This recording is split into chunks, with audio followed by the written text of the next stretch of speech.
Давайте поговорим о том, что Украина – это космическая держава, Днепр – это космическая столица.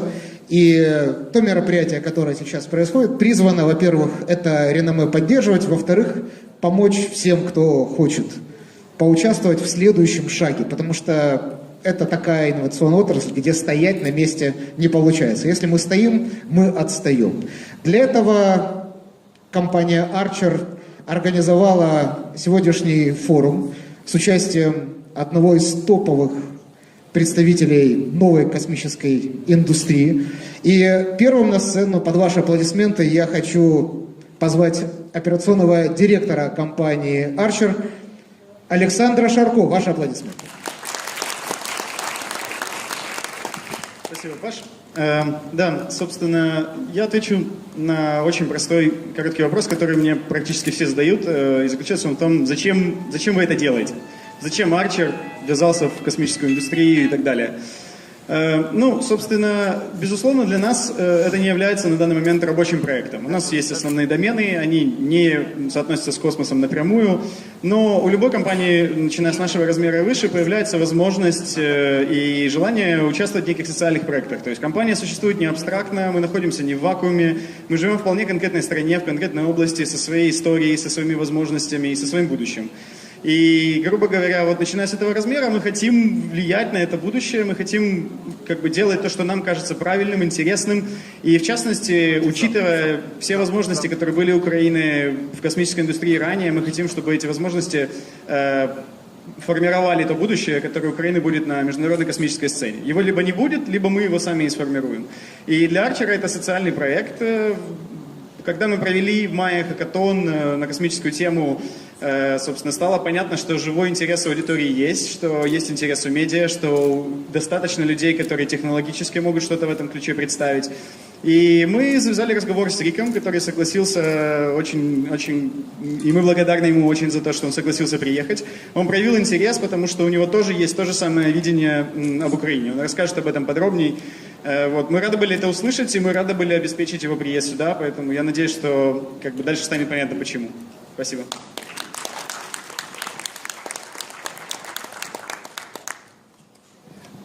То, что здесь сегодня происходит, важно не только для компании Archer, важно не только для зрителей, энтузиастов, потому что когда мы посмотрели, кто регистрируется на форум, мы поняли, что это на самом деле совершенно разные люди. От просто любопытствующих, которые с космосом и с IT-индустрией не связаны никак, до действительно специалистов и в том, и в другом. Так вот, для нашего города даже не имидж важен космической столицы, надеюсь, в будущем IT-индустрии.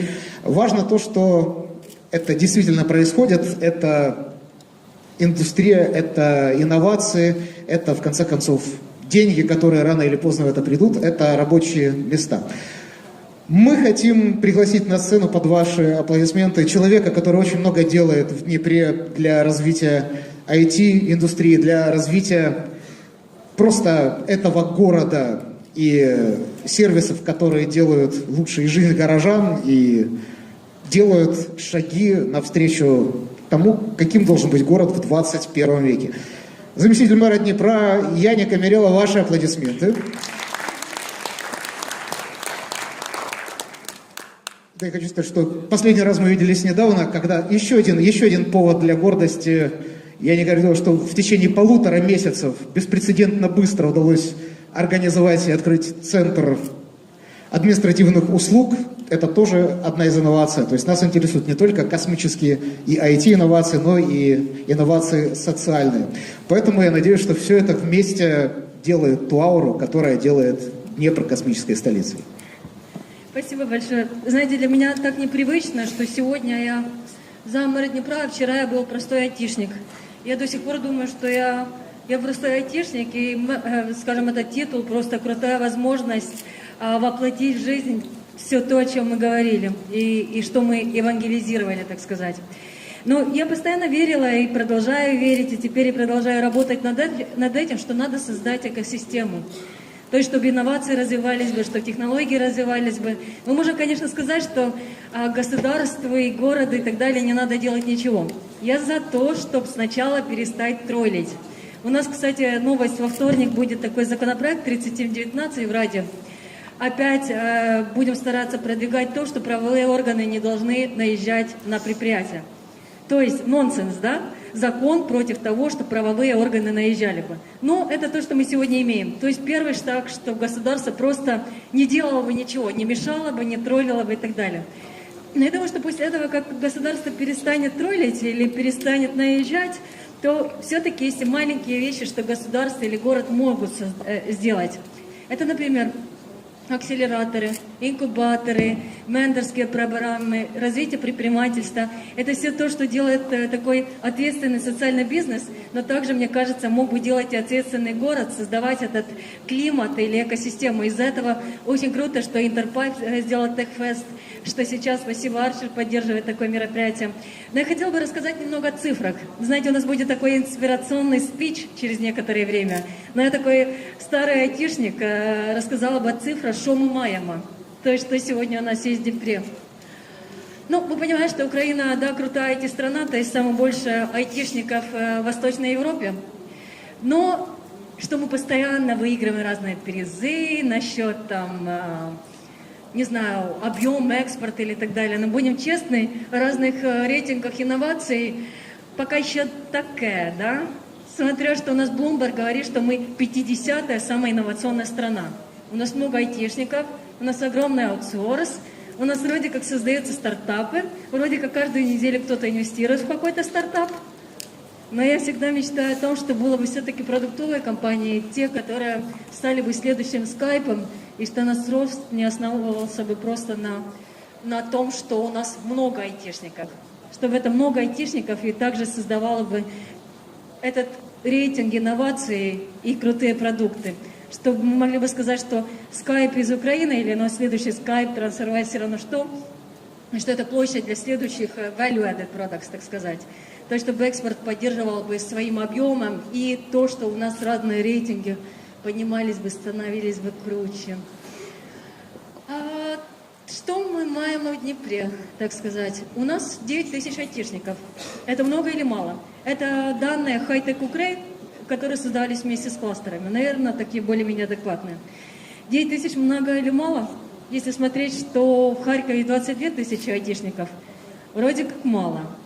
Смотря, что у нас здесь живет 1 миллион, там, ну, скажем, 1,4. Во Львове 15 тысяч айтишников. То есть, как будто, да, у нас IT-индустрия, у нас крутые предприятия, но по объему мало айтишников. За это у нас 14 R&D-центров. То есть разные международные организации, которые создали здесь R&D-центры. Верю, что здесь есть, может, не так много, но зато очень крутые, да? Что хорошая новость. Потому что, например, во Львове, в Харькове 11, во Львове даже еще 14, ну окей, там Европа не совсем такое, но в Харькове меньше, например, R&D-центров, чем у нас. То есть, с хорошей стороны, меньше айтишников, но они считаются как будто value-added больше. Конечно же, не говоря о университетах, колледжах, и то, что у нас 16 тысяч каждый год с наших колледжей по разным технологическим направлениям заканчивает. Но остается мало, потому что у нас 9 тысяч. Что этим всем хочу сказать? Что я думаю, что очень важно, чтобы, во-первых, у нас потенциала, я думаю, намного больше, чем мы сегодня используем. В смысле, что, во-первых, по количеству, конечно, то, что они уезжают, наши айтишники, то, что они не остаются здесь. Мы говорим, что здесь близко к войне и так далее. В Харькове тоже близко. То есть почему-то они не остаются здесь, в городе, переезжают. Часто, кстати, мы смотрели, как миграция, часто во Львов, например. Но, конечно, да, а Львов, Украина возле Европы, да, но это пример, как город создал очень крутую экосистему, независимо от. То есть это же та же Украина, те же законы, те же, извиняюсь, СБУ и ДФС и другие. Но как город сумел создать такой крутой микроклимат, где креативный квартал, дом айтишников, каждое IT-предприятие знает, что если что-то город защитит и против наездов, и против... И мы в прямом смысле во Львове занимаются замеры того, что если кого-то ущемляют, то защищают против всего незаконного. Это создает такой хороший микроклимат, несмотря на. Вот хотелось бы поверить, что если в Днепре тоже немножко поддержать как раз через социальные программы, через такие мероприятия, через систематичную деятельность, то можно увеличить то, что у нас не переезжают по разным причинам. Но для этого какие составляющие нужны, это такой хороший вопрос. Во-вторых, я надеялась бы, что наши R&D-центры, мозговые центры будут развиваться, но очень-очень надеюсь, что в результате всех этих мероприятий у нас будут созданы как раз те продукты, или они будут космос, или они будут другие сферы инноваций, которые будут следующими такими брендовыми. То есть, если сказать Skype, всем, уже неважно, Эстония 1 и 2 миллиона или сколько, когда-то была ICQ Израиля и так далее, которая прозвучит и скажет, что, знаете, это такая крутая страна, куда можно ходить на шопинг за инновациями. То есть это не просто большая страна аутсорсинга, но и, знаете, есть такие перлинки. И я очень надеюсь, что следующая история успеха будет не по объему айтишников, не по дешевой рабочей силе, которая уже не такая дешевая, но по этому знаковому проекту и что эти наши IT-инвесторы, которые каждую неделю инвестируют куда-то, что один создаст такую историю. Я очень надеюсь, что эта история будет из Днепра. Из-за этого крайне здорово, что есть такие мероприятия, как сегодня. Если город может как-то не только просто пассивно быть в стороне, а как-то поддерживать, то мы очень стараемся через разные инициативы, то, что запускают стартапы на своей площадке. Мы прошлый год запустили там Навизор, сейчас поликлинику Печерах и так далее. Если есть идея, что город может сделать, быть как пилотная площадка, быть как этот драйвер, поддержать через свою инфраструктуру и так далее, то очень ждем идей и очень трудно самим придумывать, как мы можем быть полезны. То есть, несмотря на то, что сегодня уже я говорю со стороны города, то очень круто было бы соединить силы IT-индустрии, города, экосистемы и создать что-то такое крутое, как во Львове, и сказать, что больше уже столько не переезжают, потому что уже есть потенциал, еще больше. Я могу дальше евангелизировать, но я хотела сказать, что цифры показывают, что у нас огромный потенциал, намного больше. Мы создаем очень много айтишников каждый год, они почему-то уезжают. У нас создаются R&D-центры, но могли бы быть больше. И у нас огромный потенциал, который мог бы еще больше канализироваться. Ура! Большое спасибо, Яника. Не спешите уходить. Мы хотели от имени компании Archer поблагодарить вас за участие в форуме, вручить подарок. И это не коррупция.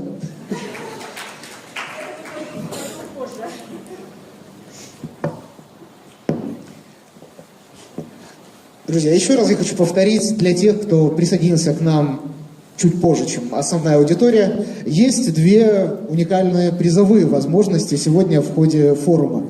Первая связана с вопросами, которые вы зададите Рику после того, как он выступит на сцене.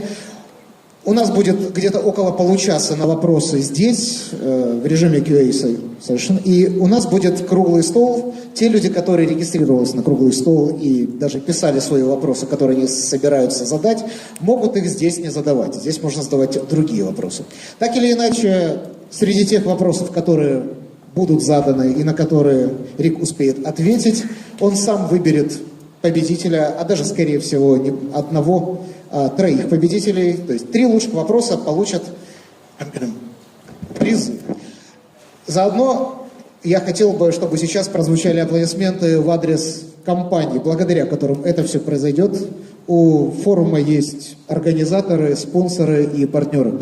Как уже было сказано, главным организатором форума является компания Archer, и это очень здорово. Давайте поблагодарим компанию за то, что у нас есть возможность общаться со спикерами мирового уровня. Спонсоры сегодняшнего мероприятия – компания PFSoft, компания Dynaris и объединение IT-компаний Dnipro IT-Community. Те люди, которые в зале относятся, чувствуют себя и гордятся, чувствуют себя хорошо, остальные им аплодируют. Я прошу, чтобы аплодисменты прозвучали, мы их записываем на видео, это очень важно.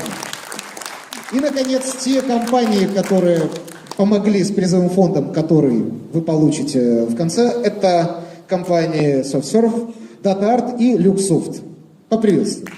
Партнеры космического форума. Вторая возможность получить подарки. Их будет 5. Это конкурс, это баттл самых социально активных слушателей наших сегодняшних докладов. В течение доклада, уже осталось, собственно, один спикер и вопросы.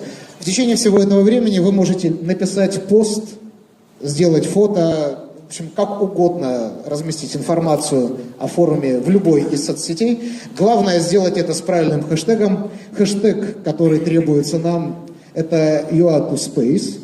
Он, если что, есть в каждом флайере, а я надеюсь, что флайера есть тоже у каждого слушателя сегодня. У нас есть судейская коллегия, которая отслеживает посты, отслеживает этот хэштег, и мы узнаем в конце, кто победил. А победил тот, у кого будет больше лайков к вашему одному или 10, или не знаю, какому количеству постов. Мы хотим перейти к сути. Суть космического форума – это новые возможности. Это, возможно, ваши идеи, возможно, те идеи, которые удастся сгенерировать просто сегодня под влиянием харизмы и информации от одного из главных спикеров по теме космоса в мире. Одного из пионеров новой космической индустрии. Друзья, Рик Тамлинсон.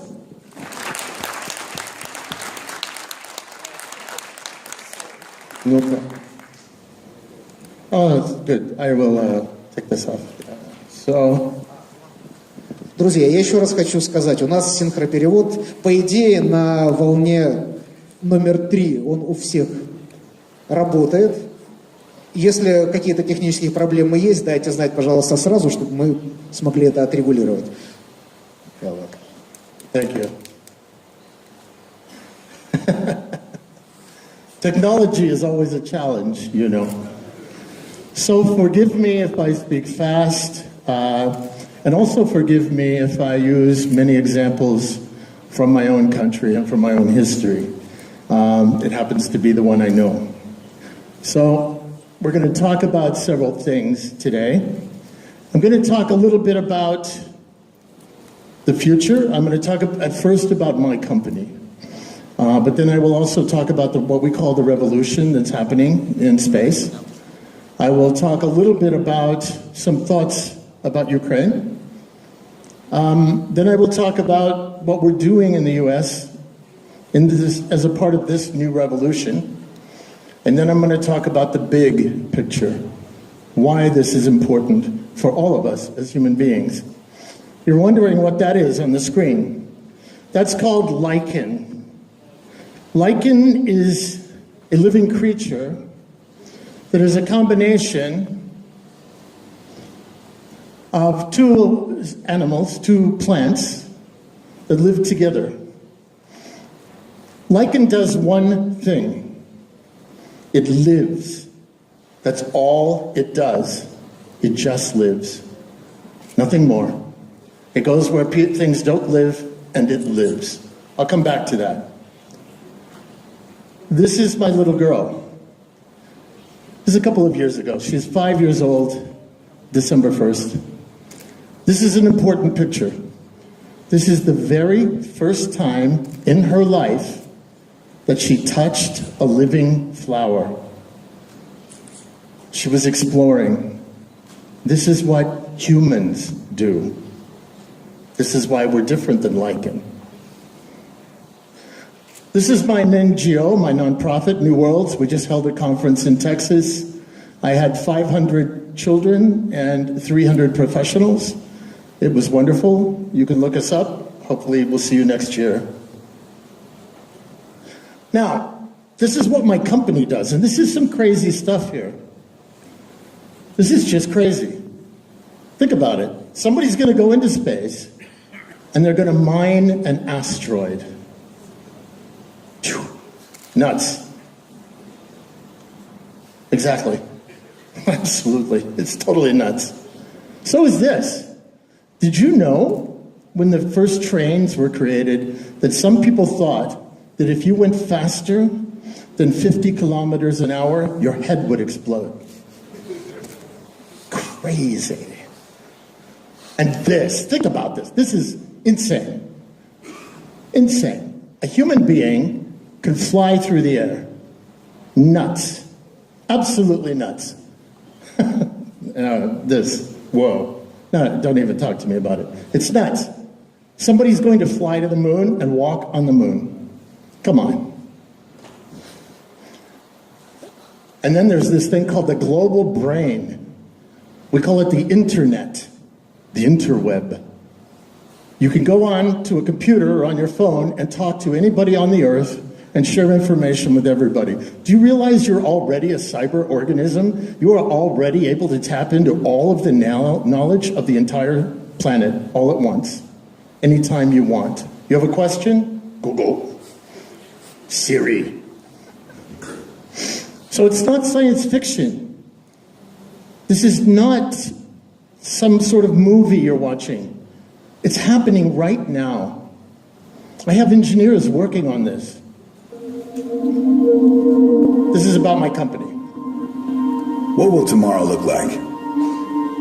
Our world is at its limits, and yet we all want more. And why not? Why shouldn't the future be better than today? But where will it come from? Simple. Our tiny planet sits in a vast sea of resources, including millions of asteroids, bathed in the sun's free energy 24 hours a day. The same rocks that could fall from our skies also contain everything we could ever need, both out there and down here. It's time someone seized the opportunity. Deep Space Industries. Deep Space is a new kind of company with a new kind of plan. We don't build rockets. We don't do astronomy. We are explorers and harvesters, makers and suppliers. As they say, timing is everything. And for space, right now is the time.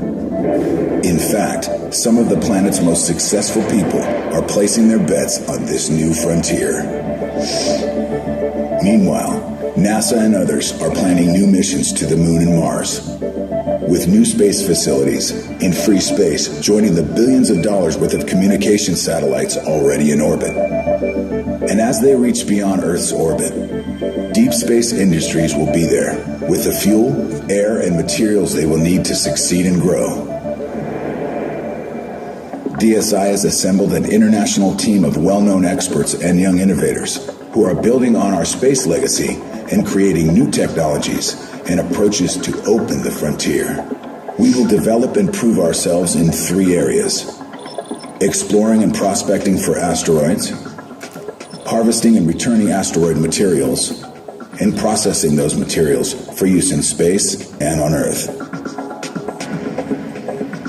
Our early systems will be small and largely off-the-shelf components re-engineered for deep space.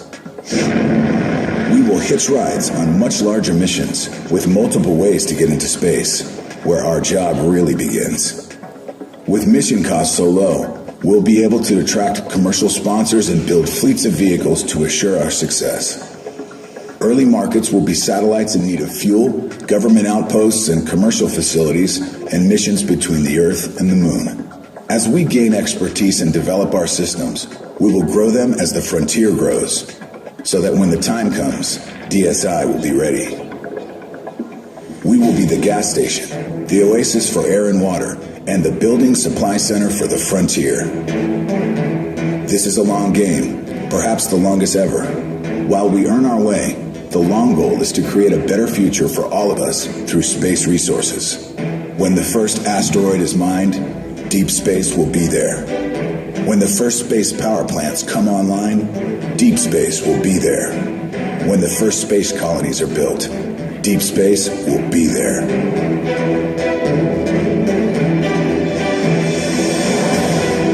We can have it all. We can have an amazing future. The resources of space will lead to a new renaissance, both in space and back here on our precious Mother Earth. We are Deep Space. The frontier is coming, and our time is now.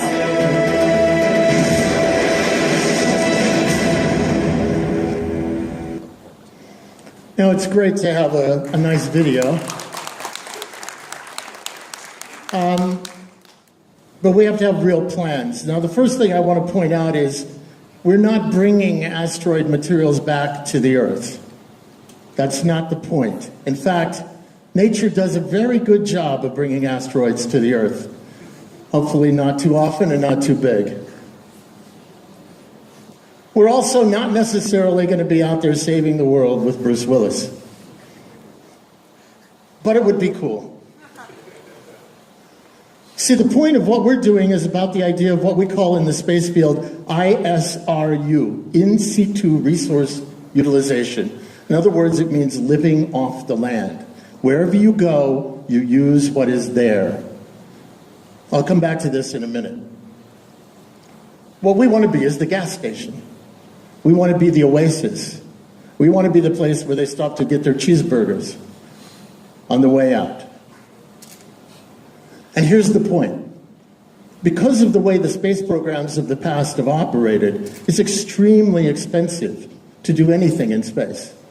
If you went outside right now and you scooped up a pound, I don't know how many kilos that is, but if you scooped up a pound of soil, just dirt, and you carried it to where the space station is, it would be worth 10,000 US dollars. Just dirt. The further out you took it, the more you refined it, the more it would be worth. $800 million. The gold of space is water. So the first thing we're going after is water. Why water? Because you can drink it, you can breathe it, gives you the atmosphere. If you break it into hydrogen and oxygen and you light it, you have rocket propellant. Our Prospector X spacecraft is going to go up next year. It's only 10 by 20 by 30 centimeters, very small. The revolution that has occurred is partially enabled by what you have in your pocket, your cell phones. We can make things very, very small. Now we're going to have a new motor in this that one of our young engineers, 25-year-old engineer came up with. He said, why do you take the water and you break it into the hydrogen and the oxygen? Those are very dangerous and they blow up. He had this crazy idea. He said, what if we take the ice, we melt it into the water, we make it very hot, it turns into steam, and steam goes out the back, and the rocket goes that way. Pow! It's like, what? It's only 3,000-year-old technology, so that's what we're doing. We're making a steam motor. So this rocket, this spacecraft, will actually be using a steam motor to move in space. Now, here's the beauty of it. We're going to be mining ice from asteroids in a few years. What we're doing is we're starting to develop the technology to use that ice, so we're building the market for what it is we plan to do later. Now this is Prospector 1. This will be our first asteroid mission. The one you just saw will fly next year. Prospector 1 is going to fly in 2020, actually out to an asteroid. And if the technology works here today, there'll be another video hopefully showing up. But this is what Prospector 1 is going to do. It's going to land. And then we'll send out our harvesters. These are the different technologies. By the way, it's great to have this grand plan. We're going to go out and change the universe. But the fact is, between here and there, we have to pay the bills. We have to make money. In the US, there's this old cartoon, and it shows this guy, and he's writing on the board, and it says, you know, here's my business, here's da-da-da. And up here it says, conquer the universe. And in the middle it says, miracle happens here. Okay? That's too many business plans are written that way. For us, that's not workable. We have to actually sell things. So next year, we're not just doing one spacecraft. We're launching 4 spacecraft, and 3 of them are for commercial customers. And they all use the same motors. They're much bigger. So next year, we'll have a fleet of 4 different spacecraft. They're all different. They're doing different things for commercial customers. We got a $6 million contract to build these, so we can pay the bills and move ourselves forward, one step at a time. If you're thinking about starting a business, keep that one in mind. And by the way, I'm not going to tell you everything about the company. If you're an interested investor, we can talk later on. So now I'm going to change hats. I'm going to lose this one.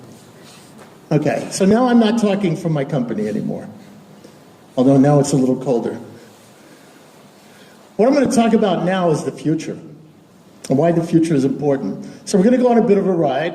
We're going to talk about what's happening, how this new movement, what I call the new space revolution, or the frontier revolution started. And then we'll talk about, like I said, a little about Ukraine, and then we'll go off into the way of making this happen. But really, that's what it's all about, is this little blue planet. So we've been there before. We've been out into space before. These guys, by the way, had a very good mission. All right? They went in very few years from nothing to walking on the moon.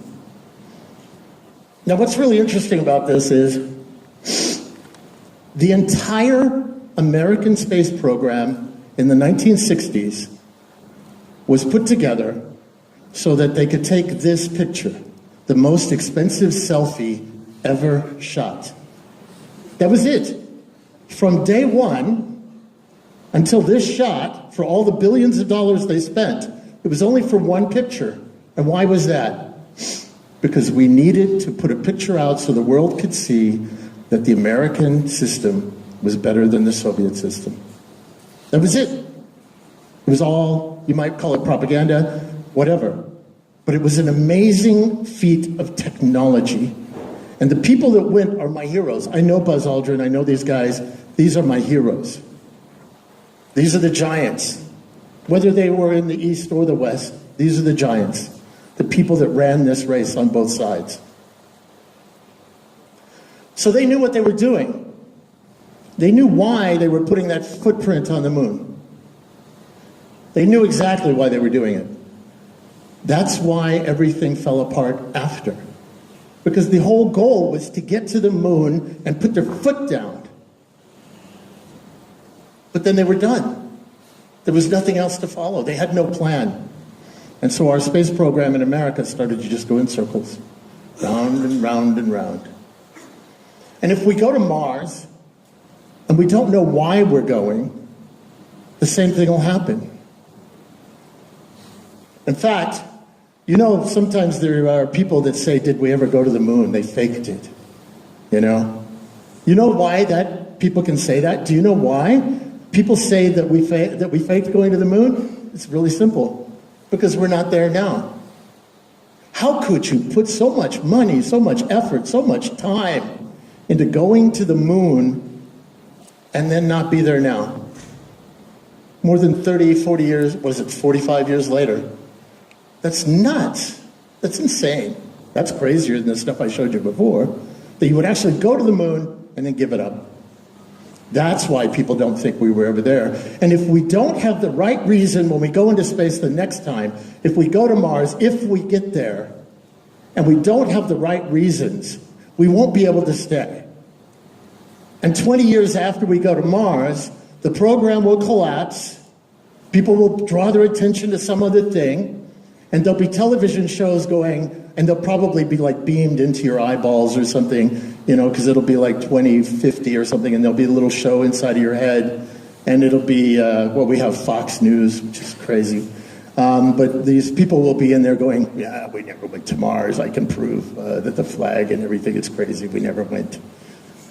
Because we won't be there, because we can't stay, because we had the wrong reasons. We have to break out of the cage of the way we think. We have to change the way we look at things. You know, we had a space program that's gone in circles, as I said, round and round. We've been lost in space in America for a long time. The space station was supposed to take us out into the universe, and it never did. It just went round and round. And now they're talking about bringing it down, which I will not let happen. In America, we had the space shuttle, and then we ended it. I was actually one of the organizations that helped try and stop it, because we knew that it was just political. It was just making money for rich donors. It wasn't really opening space. It was going in circles. This wasn't the end in our country. It was the beginning. We've been called out. Oh, but there was this interesting benefit to the Apollo program and the space shuttle. Because, see, there were a lot of little kids back in the 60s and the 70s and the early 80s, little children. I was one of them. That was probably me. That actually looks a lot like me. I had hair back then. sitting in front of television, watching the space race, watching and hearing about Gagarin and Glenn and the flights into space, watching it. Terrible things on the news. You'd be flipping. Oh my God, this is awful. But then you'd see this. It's like, there's something to live for, something exciting. And then, oh my God, Cold War, we're all going to die. And then there was this. People in space doing great things. And then there was this. Captain Kirk, Star Trek. Now, when you're a little kid and you're watching Star Trek and you're seeing Voyager and Galileo flying out into the solar system and you're seeing people on the moon, it blends together. And then there's this. We're all going to die. Cold War. And yet there's people in cars on the moon driving around. It's awesome. This is one future. This is the other future. Which one are you going to choose when you're a kid, a little child, a teenager? What do you want to believe in? I wanted to believe in this. And then I wanted to believe in this. Han Solo. Who gets the girl? That's the future I wanted. And by the way, I wasn't the only one.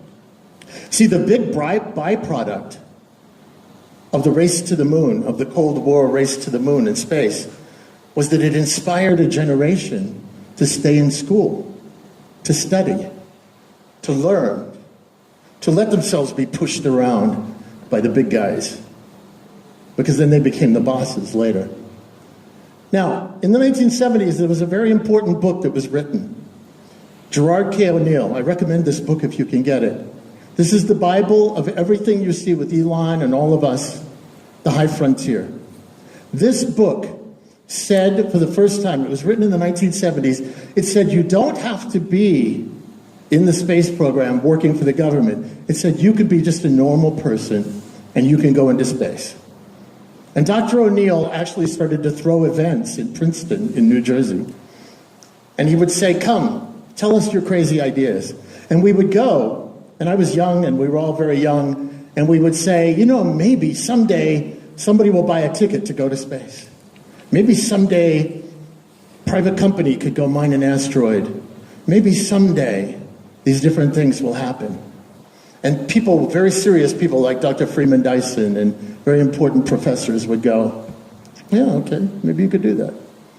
And so we went out and we started different things like the X Prize and International Space University or my company, or where we went out in the video that didn't work, where we took over the Russian space station, or I sold Dennis Tito the first ticket to go into space. Or I could start an asteroid company, or private companies could go to the moon. And by the way, he made it look just like us, in a colony that rotates for gravity, just like us. I helped work on this picture. He said, you know, we wanted big, brave people going into space. He said, no, I just want people in a family. I just want regular people to go. Now see, here's the interesting thing.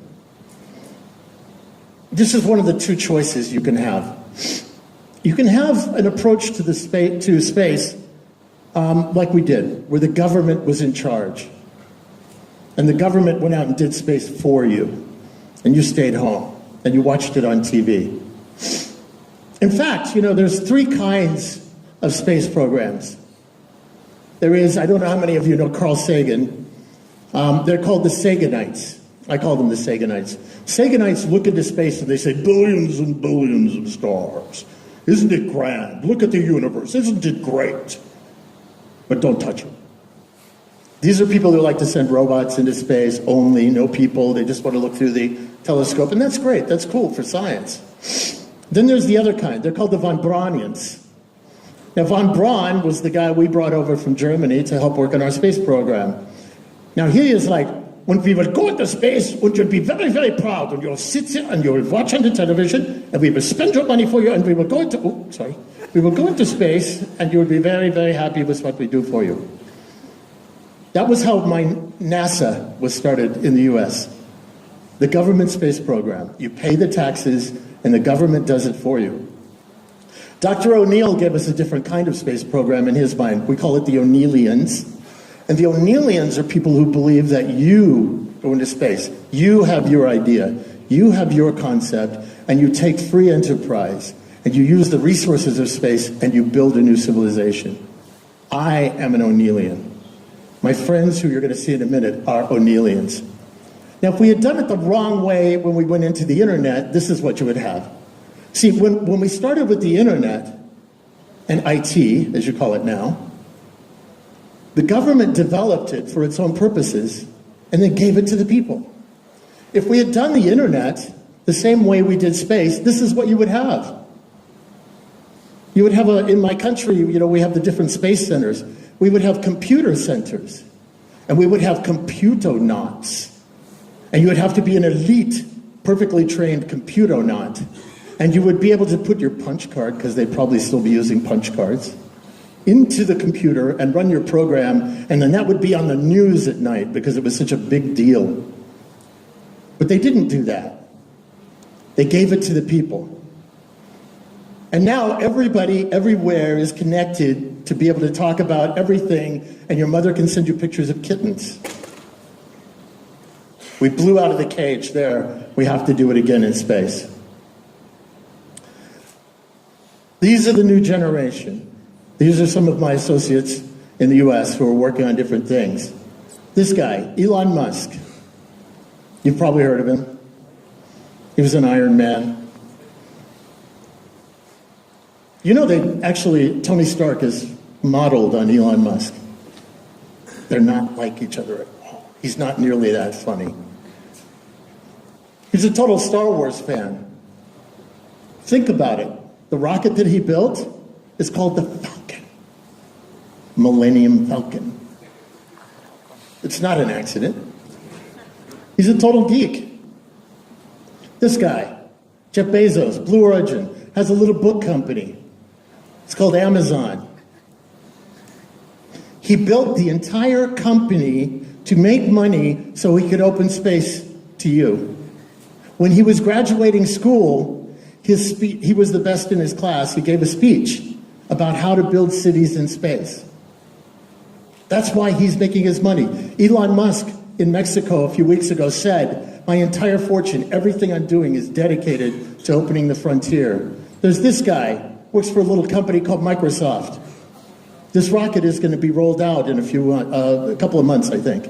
It's larger than an entire soccer field. He's a total nerd. This guy, you don't know much about him. His name is Bob Bigelow. He owns several casinos in Las Vegas and a hotel chain. These modules have been in space for 8 years as tests for building hotels. Oh, and then there's this guy, you never hear about him. Richard Branson. He's just a shy guy. He's flying into the year. We're actually early next year. He'll start selling. He's already sold a bunch of tickets. And then there are other people getting involved. There are a couple of these guys up there right now. They're doing it. It's happening. What's funny is they're copying the old way. They haven't started doing the new free enterprise approach. That'll come. And then these guys. I was just there last week. These people are excited. They're doing it. They're stepping up. They want to go because they want to build a legacy. You've heard about the Daj Samudra, the biggest building on Earth, things like that. They're doing it because they want to create a legacy once the oil runs out. And then there are all these little guys. Look, I am not a billionaire, so don't hit me up for any money. I'm just a guy. I'm just a guy. I just happen to be able to work my way into this field and come up with a plan, and I've started building a company. Same thing with these people. These are smaller companies, but they're growing, they're real, they have staff, they're making things happen. Let 1,000 rockets fly. Oh, and then there's this. This is what I call space pornography. Oh, baby. Oh, yes. Oh. Yeah. That was great. Now, you know why that is important. This is Elon Musk's rocket. He flew that to the space station, and then he flew it back, and he landed it. And now he can fix it, fill it up again, and fly it again. And it starts to happen regularly. Imagine if every time you climbed in an airplane and flew to one place, from one place to another, all the pieces came off and they had to build a new airplane to fly back. There wouldn't be much air travel going on. That's amazing. That right there is probably one of the big turning points. So, all these rocket guys have started flying, and they're getting us up that first 100 miles. See, once you're up out of the gravity well of the Earth and you're actually in space, now you're out there where you can play. It's almost like in the internet world, you're called having a platform. If you have a platform, then you can do different apps on the platform. And this is the platform, space itself. We need to build an industrial infrastructure in space. So I'm going to have a few slides with some words on. I apologize. If I was in NASA, they'd be like little tiny words, but we have bigger words. This is what you need to open the frontier. There's only 3 things. 1, you need to be able to get there and back regularly, easily, like taking an airliner, taking a bus, taking a boat. It has to be able to go and come regularly and reliably and doesn't blow up too often. You need to be able to utilize the resources when you're there. In other words, once you get out there, you need to be able to use whatever you find to do whatever you want. And you need governments that are going to allow you to go and create the infrastructure that you have to be able to do it. And the deputy mayor who was here spoke earlier about that. Exactly right. You don't want to crush the new industry as it's starting. You want to give them the rules that they need, but you don't want to crush them. In the United States, we held a summit. I threw a summit last year in February. It was about as cold as this in Washington. It was actually a little colder. It was called the Pioneering Space National Summit. We got a bunch of different leaders together, 100 leaders from Lockheed Martin, Boeing, the right, the Republican side, the Hillary side, which didn't do so well last night. And everybody came together, and they voted for 2 days, and we got them to agree on one statement. And this is very critical. This is about the U.S. human spaceflight program. And I'm going somewhere with this. But that the idea would be settlement and an economy in space. They used to call that the S word in the U.S., settlement. It was like a dirty word. You couldn't talk about it. But now it's changed. And we've got new bills. There's a bill going through our U.S. Congress right now that says that the goal of the U.S. space program is to settle in space, for people to live there. That's dramatically different than the program we've had before. Remember what I said earlier about why. See, if you're going to settle, you do different things than if you're just going to visit. If you're just going to plant the flag. It's 2 different things. We also passed the Asteroid Act. This was just, you want to talk about crazy. I mean, the stuff I'm doing is crazy, but the fact that last year the Congress and the White House, the Republicans and the Democrats in the U.S. all agreed, and this was passed. They made it a law that says, as far as the U.S. goes, that our companies can go and work on space resources, that we can mine asteroids, and that we can use those in the marketplace. Now, that isn't the U.S. trying to conquer space. That is simply the U.S. actually paying attention to what's called the Outer Space Treaty. Every country in the Outer Space Treaty is called on to write its own rules for its own people so that they can operate within those rules, and then they're paying attention to and following the law in the United Nations Treaty. Now let's talk about a couple of myths. We'll talk about Ukraine just a little bit. And I do want to say something. It wasn't in my planned remarks. Well, I didn't really plan my remarks. I kind of make a lot of this up. But anyway, last night something very interesting happened in America. I was up all night watching that happen. I thought it was an interesting dream, and then I realized it was real this morning. I want you to understand that U.S. goes through, we are the craziest people on the planet. That's obviously clear. Somehow we keep landing on our feet. I don't know how that works. But I want you to understand that what's going to happen is going to be different than people expect to happen. I just believe it very much. I think that the person you saw in the campaign is different than the person you're going to get in January. And I've heard that from people that have met with him privately. I understand he has said some things that might be very concerning to the Ukraine. I want you to know, and forgive my pronunciation, but I feel differently personally. And I think this is right. Ya za Ukrainu. Yeah, I stand with you. I'm not very important. I'm a little guy. But I love this country, and I really see a lot here. I admire what you've done. I admire what you did. And I think you have a huge potential. And I want to see you capitalize on it the right way. So let's talk about that a little bit. There is this weird myth in space that if you're not Russia or the US or China or ESA, that you have to go do little things, that you somehow aren't qualified to be at the big table with the big boys and girls. You know, the big guys, they get to build these gigantic spaceships and do things like this. This is a big NASA thing. It's called the Space Launch System. Now, I was part of the opposition, so I called it the Senate Launch System. In other words, it was designed to bring money home. Bring home the bacon, as we say in the US. Go to Washington, do a big project, and bring the money home to us.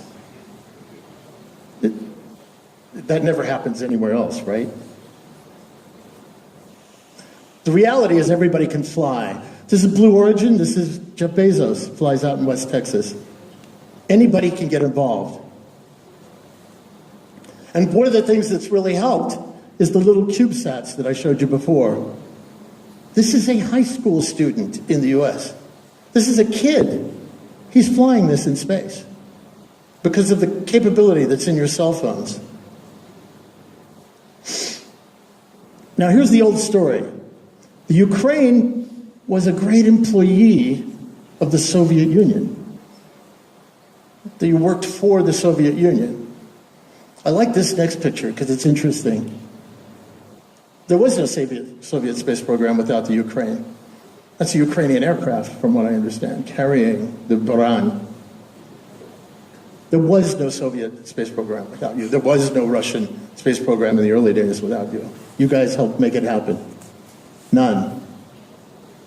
Now, the way you need to think now is that you've had a great history. You've done a lot of stuff. You've created a great industry here, especially in this city. And the way you need to think about it is that you've got the skills and the people and the culture that you could be in the first wave. What do I mean by the first wave? The first wave is those people who are going out now. Companies like mine, companies like Moon Express, which just got the first permit to send a private vehicle to the moon. Places like the UAE, where they're sending a vehicle to Mars. Ukraine can be a part of that. You can do this yourselves. You can join in. You've got a government agency, and it's new. And there's a great thing about being new, because then you can change things. You can come up with new ways to do things. When I was in the UAE and I was talking to the people who were leading their new space program, which is only 2 years old, they said something very interesting to me.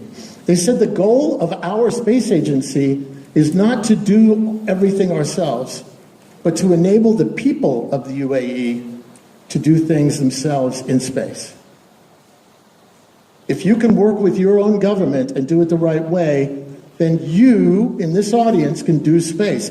The government of Ukraine does not do IT, does not create new platforms, does not create new software. Why should they do it in space? They should help you guys do it. And the idea should be to support new ideas. I was just talking to this gentleman this afternoon. There he is. Great stuff. A new propulsion system, brand new. I mean, way brand new, super leading edge stuff. This would be science fiction in the old days, and I hope it works out. I hope it's proved. So I told you I was going to get that picture in there, man. It's time to disrupt. Oh, and here's something that doesn't even cost you anything. I'm going to, hopefully tomorrow, I guess, I'll be in Kiev, I hope, talking to some people, and I'm going to suggest this, and I would love your support. And again, the deputy mayor was, deputy mayor, correct? Yeah, she was talking about this earlier. Passing legislation in the Ukraine that says that you want the Ukraine to be the new home to space entrepreneurialism. See, that's what they did in Luxembourg. They passed a law, or they're passing a law right now, that's basically going to say that Luxembourg recognizes people who go out and do space resources and wants to provide an economic climate, tax breaks, things like that, incentives that will allow people to start their own space companies and come to Luxembourg. UAE is doing the same thing. They want people to come there. There are only 2 other countries in the US right now that have passed those laws. If the Ukraine jumped on it fairly quickly and did this fairly fast, you could be passing a law. It would be world news that the Ukraine has decided to join in and recognize space resource utilization. This isn't just about my company, but that other companies will be starting up and you will recognize them and give them a home here in the Ukraine. This is what you do, and it doesn't cost any money. Politicians love that, by the way. It doesn't cost any money. Let's just do it. I promise, if anybody is interested, I'll put you in touch with the people that are writing it, that wrote it in the US and that are writing it in the other countries, because this is something you can do. You can easily do it. And again, let's break out of this cage. We've just got to break out of it. So it's time for change. Let's talk about the future. It's time for a new conversation. You see, in the old days, what we used to do, especially with resources, is we wrote a bunch of laws to make sure that we didn't hurt the earth. We had to protect it from industry. That was the old way of doing things. We have, and we do. I love this planet. I'm a tree hugger. That's what they call us in US. I used to be in college, I worked with a group called Greenpeace.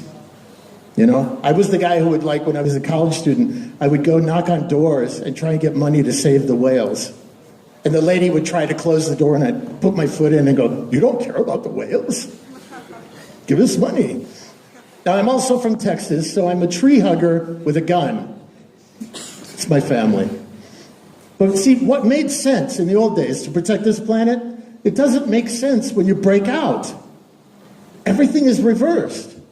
See, when you talk about limits, and yes, the climate is changing and we have to save this planet. I love this planet. I care about this planet. I worship this planet. But it's the opposite when we go into space. We need new rules that say, go out there. We were limited in the old days. The new conversation is different. The new conversation is, how do we make things happen? How do we accelerate the use of space? How do we get these things going? How do we save this planet by going out there? Because it's for everybody this time.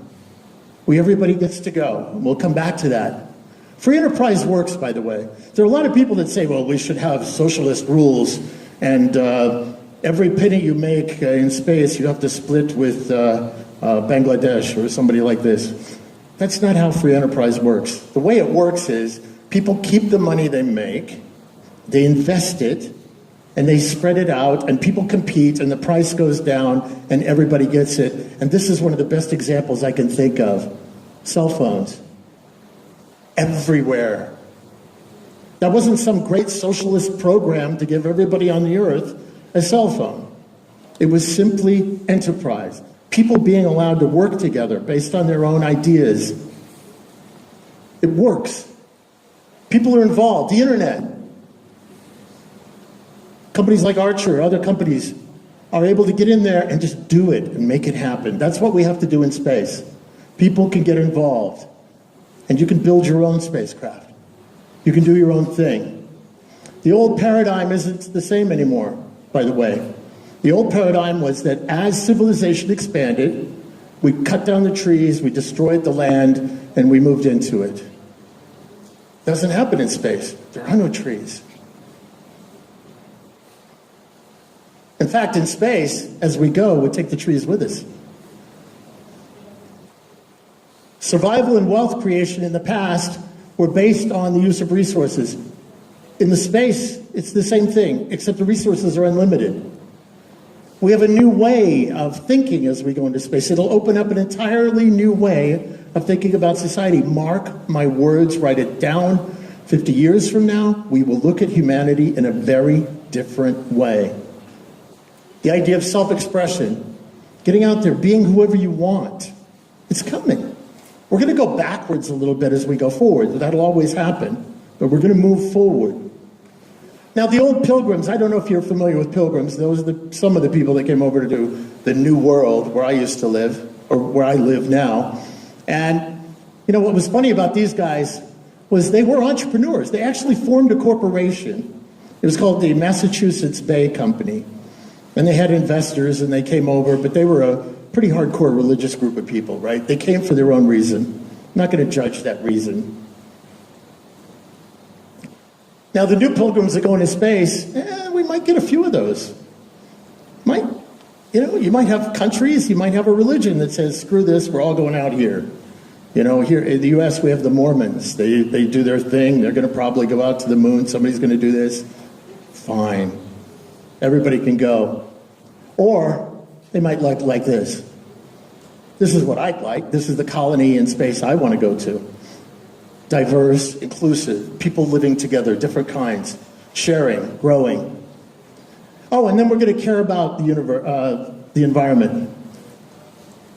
There is no more environmentally aware person than somebody sealed in a tin can, floating above the earth, rebreathing their own air, and drinking their own urine. You're pretty well going to be paying attention to the environment. And I am an eco-imperialist. I don't just like life, I want to see life expand where there is no life. We are engaged in an act of creation. Now let's talk real quickly about a couple of definitions, and then I'm going to pick up the pace a little bit and start getting into this. Settlement is not going up there and visiting the space station. It's going to live. You're a settler when you go out, and that's your home. That's where you want to be. Whoa, there's an edge. Like the Earth. It's a place that's your home. These guys weren't settlers in the Old West. We call them Lewis and Clark. Big story in my history books. These people are settlers. Oh, I want to make a point. I told you about living off the land, using the resources that you find. Now, keep in mind, in the U.S., the middle of the country, the Midwest, used to be called the Great Desert. And you were expected to die if you went out there. So in a way, this is a spaceship. So they sent the spaceship out, and it had these very fancy motors at the front. All right? Now what's really cool about those motors is the propellant. The fuel for those motors was the grass. They lived off the land. The very spacecraft was made out of things from the land. These people lived in a house made from the land. Happens to be great for protection from radiation as well. This is not a settlement. This is a settlement. So one of the ideas we're using in the US now is how the government can work with the private sector. If I go back here for a second. In the Old West, they would build a fort. And in that fort, they would have the government employees doing their thing. Those people would buy things from people around them. Now, if you cut to 100 years later, there's a little fort here in the middle. This is Toronto, and it's a museum now, because that helped start an economy, the government buying things from the people. So this is how we start to do it in space. It's the government fort on the frontier. We buy stuff like rides from SpaceX, more than stuff from one contractor. And they work together. The technology from the government becomes the foundation for what is done with the private sector. And we grow. I'm going to skip through this a little bit. But we start to build the community, and that community grows. And then we can start to live off the land. And we build again, further and further out. And we build large structures, because you can do anything you want as big as you want in space. And as we get better at it, we start to build new communities. This is the first Moon Express, it's going to the moon next year, first commercial spacecraft, a little bigger than this table. And then we start to get ahead of the government. The private sector starts to take over, and we start to grow. And the community grows, and we start to plant trees on the moon. And then we go to Mars, and that becomes the big leap forward. And we repeat the recipe. Of course, there's always this guy, like Elon Musk, who's just decided he's going to fly next year. He's going to send something next year. It'll probably be 2 years. He's going to get it, he's kind of brave. He didn't read the handbook that said you have to wait for the government. He's just going. Screw it. I'm going, man. But of course, he needs a partnership, and he's got NASA working with him. So, here we get down to the question. Why do people go? Now, if you go to just orbit, just the edge, 100 miles up, these are the different things you can do. It's all about the business plan, right? You got to have a business plan. Return on investment. If you go to the moon, there's a little bit less. And this is what's really interesting. If you go all the way to Mars, it starts to reveal something. There is science, but when you get down to the economics, when you get down to making money, there's nothing. There's no profit. You can't really make a profit by going to the moon. These things are important, but it's not what it's all really about. We really have to come out of the airlock, and we have to admit the real reasons. We have to go because it's there. We go because we want to. We go because it's inspiring, because we feel called to go. We go because it's what we do as living creatures. We go because we must. And we go because it's why we exist. Actually, I have great music here, but obviously it's not working.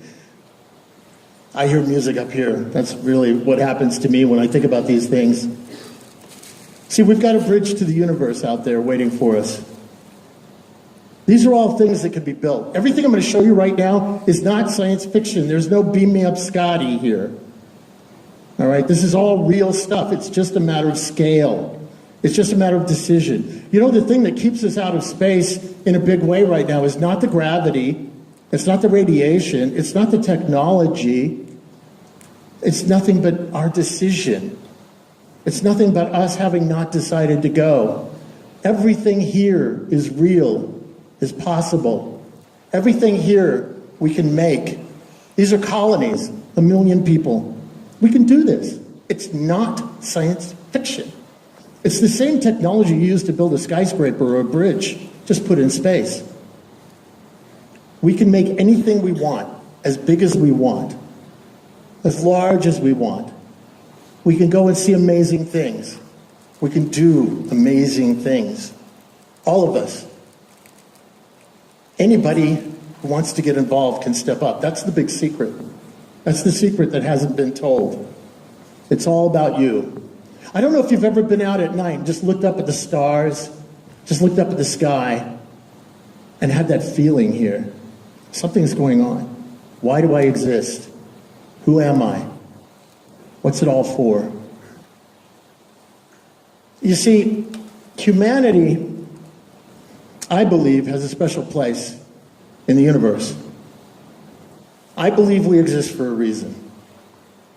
I believe that the human species is the end result of billions of years of something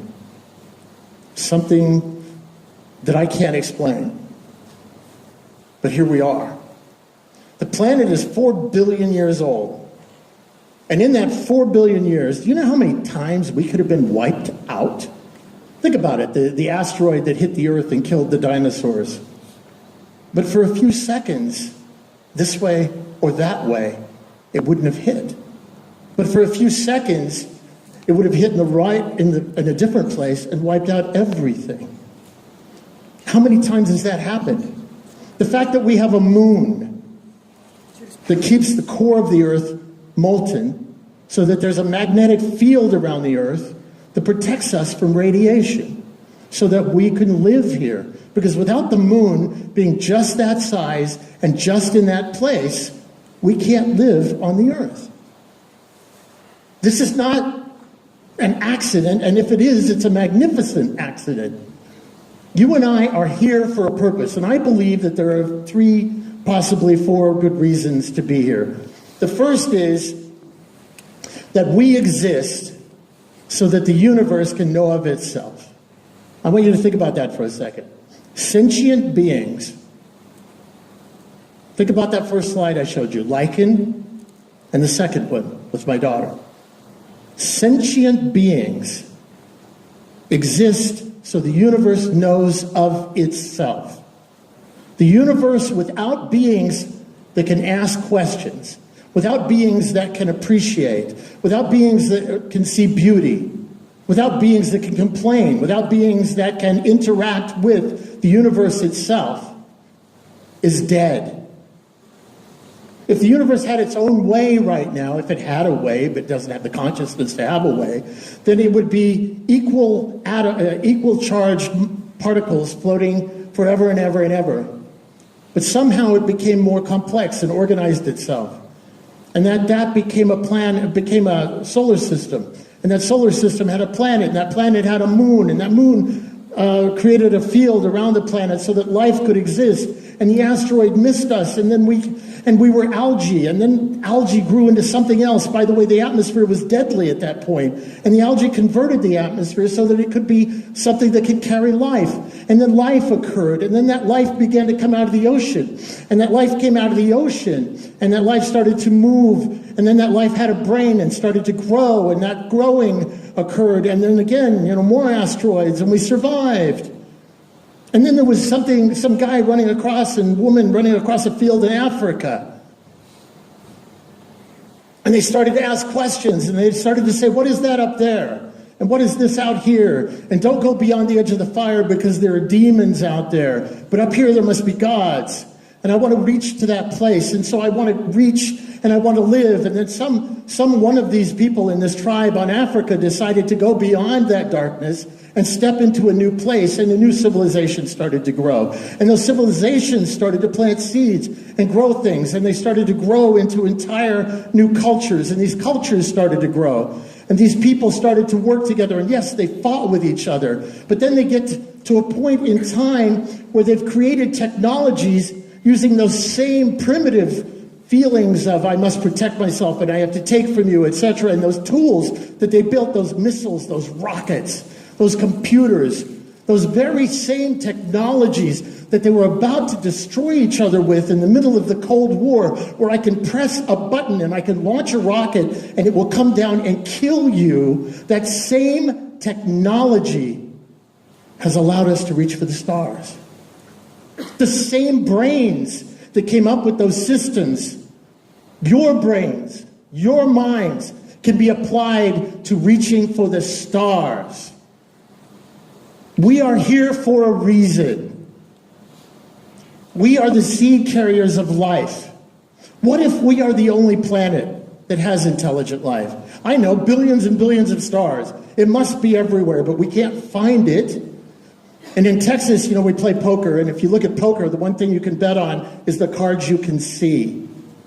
The only cards I can see are the people on this planet, are you and me, and the trees and birds and flowers and fish and whales and animals that are here. I care about this planet, and I want to spread the seeds of this planet out there. For me, this is what it's all about. The future is about the expansion of life. The future is about reaching out into the universe. It's about spreading life out into the galaxy, because I believe that this is a precious world. For me, you don't have to. This is just my stand.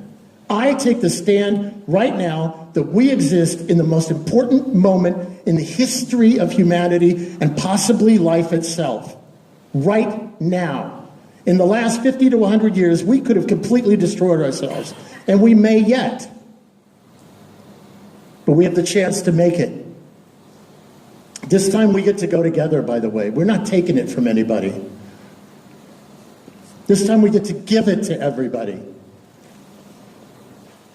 This is my goal, to carry the light of life to worlds now dark, the seeds of life to worlds now dead, and the eyes, hands, and minds of humanity to places as yet unseen, untouched, and unexplored. I challenge you to join me in this.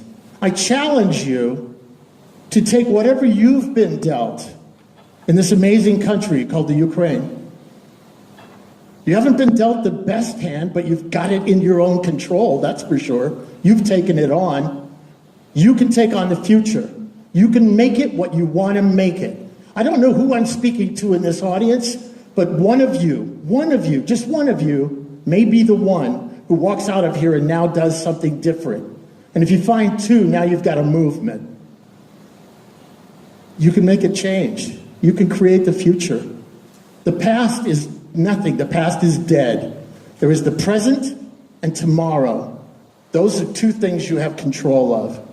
Take control of it. Make the future better than the past. Step up. Don't ever let anybody tell you you can't. You can, and you have a role to play. The future is yours. Thank you.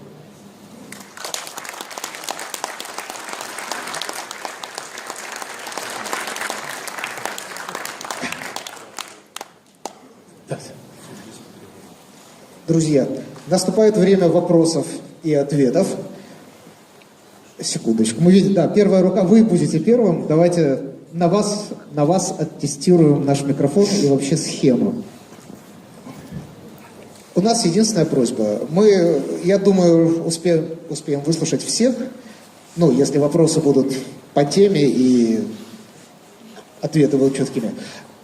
Надо их задавать в микрофон, потому что синхронный перевод реагирует только на те слова, которые сказаны в микрофон. И если вы будете говорить не в микрофон, мы потеряем, ну, те, кто не понимают язык как следует, потеряют смысл. Поэтому у нас просьба, поднимайте руки, у нас есть первый вопрос, у нас, внимание, второй вопрос, третий, четвертый, и мы успеем. В порядке живой очереди, прошу вас, давайте откроем, перед тем, как вы зададите свой вопрос, пожалуйста, девушки, вот сюда микрофон, во втором ряду. А где-то микрофон уже там гуляет, должен быть, по крайней мере, да, мне так кажется. Ага. Я хочу напомнить, что помимо вопросов, которые будут награждены, 3 лучших вопроса, которые выберет Рик, получат призы. У нас по-прежнему продолжается конкурс самых социально активных людей.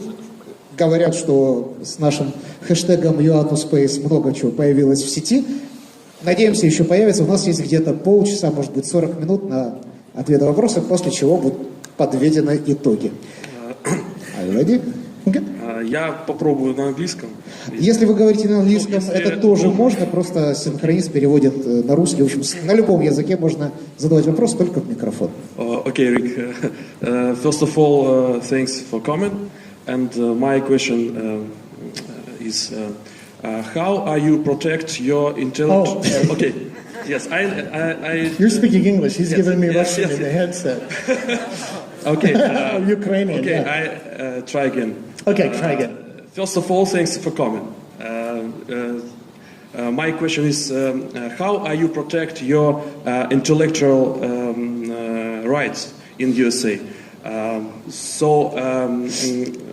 And maybe you can give us some practical advice about this, and that's all. Thanks. Mm-hmm. Yeah, IP is what we call it, intellectual property. Yes, yes. The U.S. has a long-standing history of very strong property rights, or property. By the way, property means ideas. It doesn't just mean this kind of property. It means the idea that I came up with this and you can't copy it. It really gets into your court system. It gets into drawing up strong laws. You might take a look at the U.S. laws. There are other countries that have great law. I think the Netherlands has, some of the other countries have great laws. But I think IP is critical because if you come up with an idea and you put all the time into coming up with that idea, you don't want somebody to just go copy it. Now, we're having some very interesting issues with China in that regard. They don't seem to care. It's like, oh, look, I could make this, let's go with it. But on the other hand, I think it's very important. If you're going to have a free enterprise economy, you have to appreciate everybody's enterprise and reward them accordingly. Hello? Секундочку. Перевод закончился, пожалуйста. Okay. Hi, and thanks for coming. I have a question about education. Yes, ma'am. We are stepping in the space era, and how do you think will education of children in schools, will it change after we have stepped in the space era? Will it be more tech, more IT education, or it will be like right now we're learning languages, we're learning tech, everything, and chemistry, biology, or it will be more focused on technology or on space technology? Okay, I'm going to give you a little bit longer answer on this. In the U.S., we have a program now that I mentioned it to you and you didn't know what it was. We call it STEAM. S-T-E-A-M. Science, technology, engineering, art, and math. And this is a very big deal in U.S. education system now. You can talk to any teacher, any educator, and talk about STEAM education. The reason at my conference last weekend on Friday, we had apparently 501, I don't know who the one was, he just got in there, but we had 500 high school students designing colonies in space. And they weren't all engineers. Some of these guys, some of these people were like artists, or some of them were, there was a fashion designer, things like that. What you have to do is really zero in on what sings to the individual student, and then push them and pull them and offer them the chance to express themselves in terms of space. The beauty about building a city in space is like a city here. It incorporates every skill, and you need to bring that home. I think that here in Dnipro, you could, I don't know, again, what your city council is like. I don't know what the funding is like. I'm sure it sucks, because it sucks for us in many of our cities as well. And I don't mean the city council sucks, I mean the funding. Sorry, I would never badmouth a politician. But I think that what happens is you've got to take personal initiatives. You've got to get the parents of the teachers involved and get them saying, I want my child to have a chance for a new future. The parents of students are the most powerful people on earth because they care about their kids more than anything else. If you get them involved, that's great. So STEAM education. I'd be glad to put you in touch with our education person. She's amazing, and she can help you with the curriculum, things like that. Also, mentoring. Here in Dnipro, you have a lot of people that have been working in the space field. Bring them into the schools. Have them judge contests. Kids love contests, things like that. And you said something interesting. You said, will this drive the students? It's the other way around. The students will drive the future. All right? The students are the ones who are going to make this happen. The kids in class. One of the different things, by the way, that we do in our contest, and it was a contest this week, they got big trophies, things like that for building the best city, was we didn't say we want you to study space because space is cool. What we said to them was, we want you to design your house on Mars. That makes it very personal. That's the difference between, I'll use a sports thing, that's the difference between telling a kid, study a book on basketball, and you're going to be a basketball player. Believe me, this one gets a lot more attention. So that's the kind of thing I would do. There's so many different things you could do to inspire kids. Look at the different, Canada is very, very good at using space to educate their kids. They're really good about it. I would study what they do. Just go out there and steal from other people. Get lots of good ideas from these people. There's a lot of good stuff out there. Добрый день. Верните мне голос, спасибо. Подождите, мы помним о вас. У нас здесь вопрос на этом фланге. Прошу вас. Добрый день, меня зовут Владимир Стаценко. Прежде всего хочу вас поблагодарить за ваш великолепный доклад. И очень рад был видеть фотографию одного комплекса, в котором мне пришлось в молодости принимать участие в его испытаниях. Несколько лет назад в этом же зале, на этом же экране была презентация фонда «Онлайн».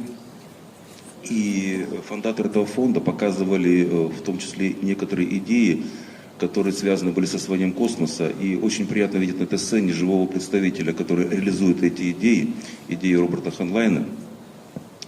И у меня вопрос такой, кто ваш любимый писатель, кто ваш любимый ученый и кто ваш любимый кинорежиссер?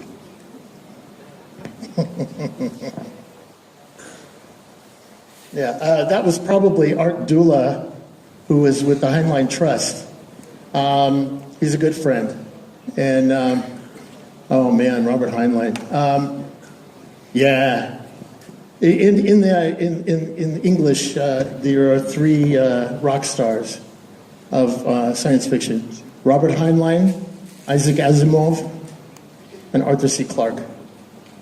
And I was lucky enough in my life to actually have met all three of them. I insulted Heinlein, and he yelled at me, but then he apologized. Isaac Asimov, I shouldn't say this, but I have to tell you, he pinched my wife's bottom. Very strange. Very strange. It happened. It was funny. It was like, oh.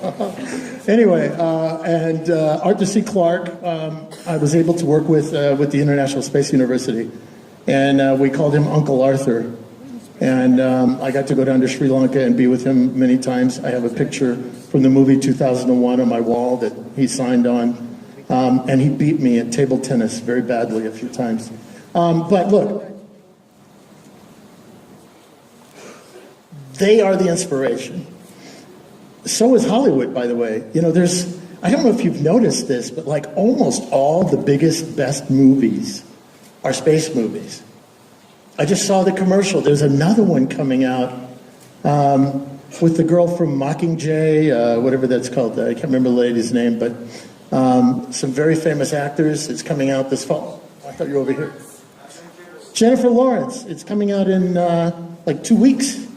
Big movie. There's, space is a great inspiration. I like to say that space is a blank canvas on which you can paint any future you wish. Science fiction authors and writers are the inspiration as well. I read that stuff. That's the reason I believed I could do this. I was a sick little asthmatic kid, and I was reading science fiction, and I was like, oh, that's me. I'm going to go, you know? So, yeah, it's amazing. Аплодисменты. И мы продолжаем. Я прошу, следующая серия вопросов у нас, 4-й вопрос есть здесь. Кто будет дальше, чтобы мы знали заранее? У нас впереди много интересного. Здесь 3-й ряд, потом, пожалуйста, вы и вот девушка. Пока перейдем к следующей серии чуть позже. Виктория, пенсионерка с города Каменского, 60 километров отсюда. В моем городе выпускали топливо для ракет. Еще раз сначала, чтобы был перевод, прошу вас. Виктория, пенсионерка с Каменского города, 60 километров отсюда. В моем городе выпускали топливо для ракет до 1991 года. Утилизация радиоактивных отходов – моя тема для экологических программ. Я знакома с директором директором по экологии города Каменского, бывший Днепродзержинск. Мы там тоже будем в космосе закапывать радиоактивные отходы, и на этом все. Давайте актуализируем вопрос. В чем вопрос? Утилизация радиоактивных отходов. Got it. I know what you're saying. Yes, got it. I understand. So, 2 things. One you're going to probably like, one you're probably going to not like in terms of space. I don't think we're going to be sending radioactive residue into space because it can fall down, and that's not good. However, I personally think that probably the best thing is to put it in what they call the subduction zones under the ocean, where the crust goes down in the Pacific and it goes down into the Earth's mantle. That's just my own personal thing. A little safer, let it go down. However, I do believe we are going to need nuclear power in space. I think it is very important in places like the moon, where you have, 2 weeks in darkness, 2 weeks in light, to have nuclear power sources. So I do believe nuclear power does have a future in space. I think it'll be very important. But again, waste management, I'm not sure about that. I don't think so. So I hope that helps. But, so that's a new industry as opposed to taking care of the problems of the old. Спасибо. Давайте, я спущусь тоже в зал, мы будем, может быть, ускорять и с двумя микрофонами работать. По-моему, ваш был вопрос стоп, извините, у нас уже почему-то микрофон здесь, будет следующий ваш. Okay, so thank you for coming again. My question is, you run your company on a side product, selling services for other companies, commercial. And you showed that economical part on space exploration diminishes as you go further. Question is how you make your business and your company sustainable in near and foreseeable future. Okay. I kept looking at you. I was thinking Bono was in the audience. So in the U.S., it was very interesting. In the U.S., they had a thing called the gold rush when they discovered gold in California. And everybody went to California to go dig the gold because they were all going to be billionaires. Well, there was this one guy who was out there, and he decided that, maybe they need pants. And he took the material from the tents, and he made pants. And his name was Levi Strauss. All right? Levi. That's where I decided to get involved. I actually have another company in the U.S. that's was supposed to be doing spacesuits. It's called Orbital Outfitters. And we realized that nobody was flying fast enough. We started the company in 2006. We showed a full spacesuit, safe, emergency suit. Like when you're on the airplane and the little thing comes down, this would be the emergency suit that would get you down. But nobody was ready to fly. They still haven't flown the tourism yet. So we had to change, and this is a very important point, we had to pivot the company. So pivot means that, in business, means that your company is planned to go this way, and you realize that the market that you were thinking about in your original plan is not the best market. So you pivot over here, and that's how you survive.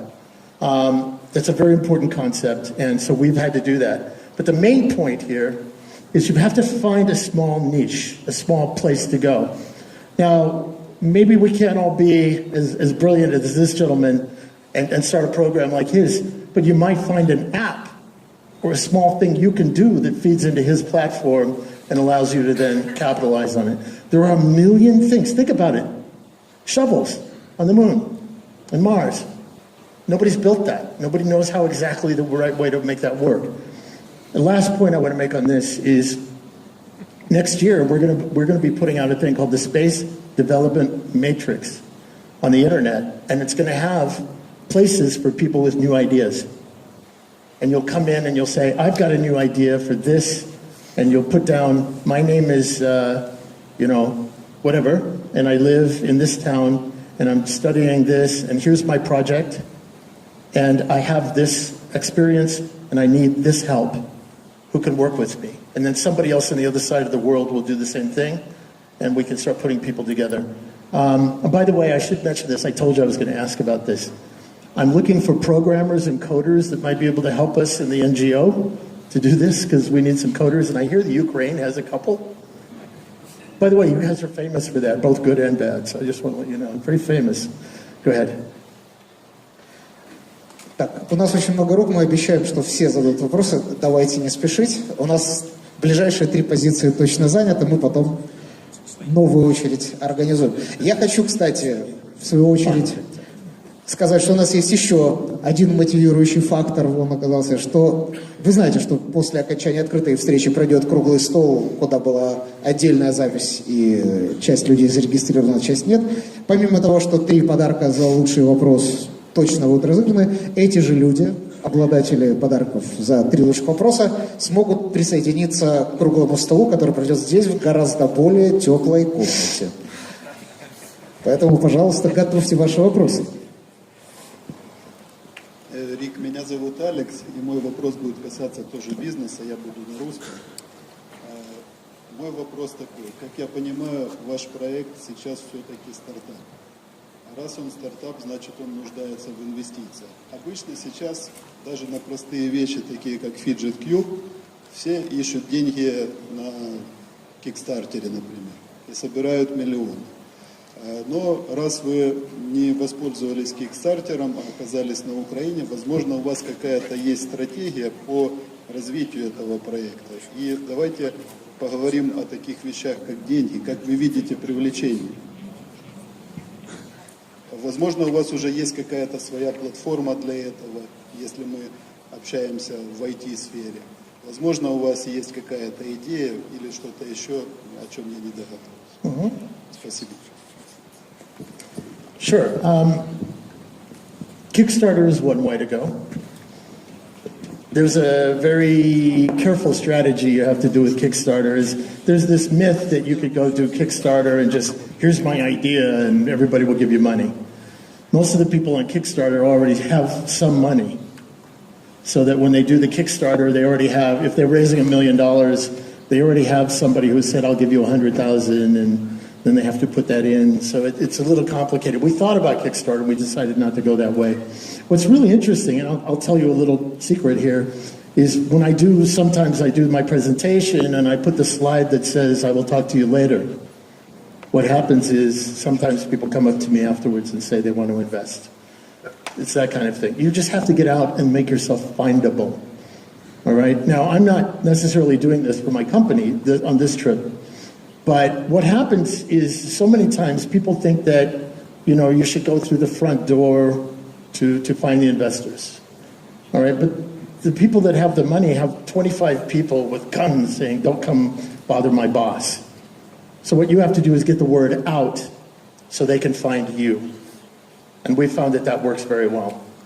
Have a good, you saw we have the video. There was actually a second video that didn't work, but we make sure that the world hears about us.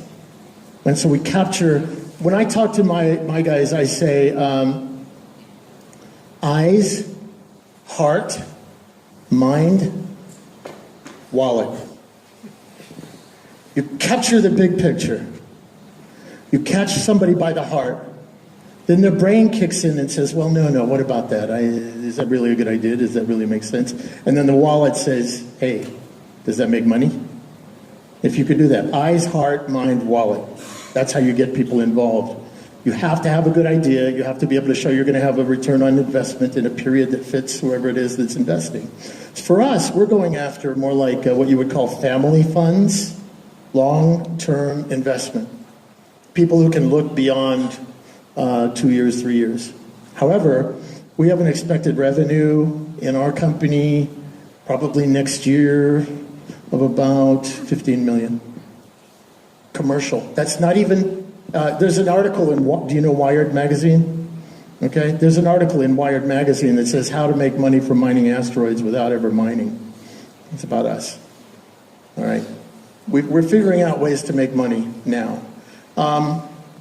But I can talk to you afterwards, give you any ideas, if you need any questions or anything. You probably know more than I do. So it's really a matter of having a solid business plan, having excellent people on your team, and creating credibility that gets you from here to there without that miracle in the middle. Ну, в общем, вполне возможно, что добывать деньги из спонсоров труднее, чем добывать полезные ископаемые из астероидов. Так что рискуйте. In English. Hello, my name is Sergey. I have such a question.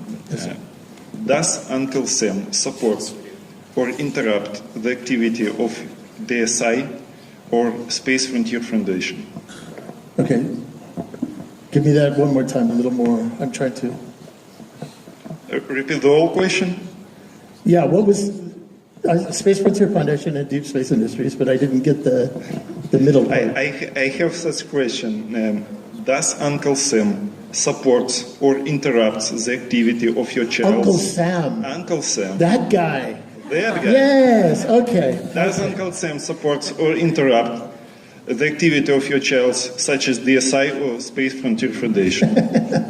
First of all, they're two very different things. I want to be very, very clear, okay? So, does Uncle Sam interrupt? Well, Space Frontier, I'll take two separate. Space Frontiers Foundation interrupted Uncle Sam. Okay? They didn't like it very much. The original Space Frontier Foundation, which was started in 1988, So that organization is now older.